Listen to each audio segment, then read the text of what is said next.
पिंपळनेर येथील स्नेहल लॉन्समध्ये नुकताच राष्ट्रवादी पदाधिकाऱ्यांचा लोकसभा निवडणुकीच्या अनुषंगाने आमदार बबनराव शिंदे, आमदार संजय मामा शिंदे, खासदार रणजितसिंह नाईक निंबाळकर यांच्या उपस्थितीत मेळावा पार पडला।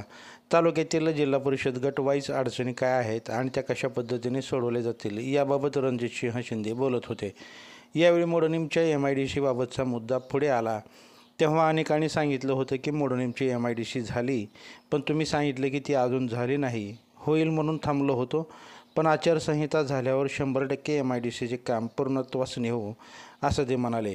MIDCचे काम झाले असं अनेकांनी सांगितलं, पण ते झालं नाही असं नाव न घेता MIDCचं काम पूर्ण न करता श्रेय घेणाऱ्या माढा तालुक्यातीलच विरोधी नेत्याला याबाबतचा टोला लगावल्याची चर्चा तिथे रंगली।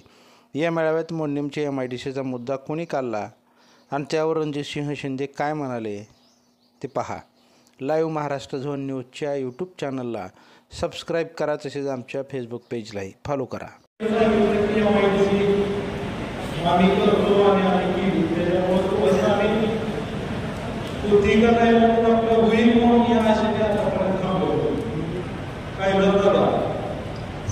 अनेकांनी सांगितलं होतं की MIDC झाली, त्याच्यामुळे आम्ही खरं तर MIDC झाली म्हणून थांबलेलो होतो, परंतु आता तुम्ही सांगितलं की आपली MIDC झाली नाही, तर ते MIDC बाबतीत 100% आपल्याला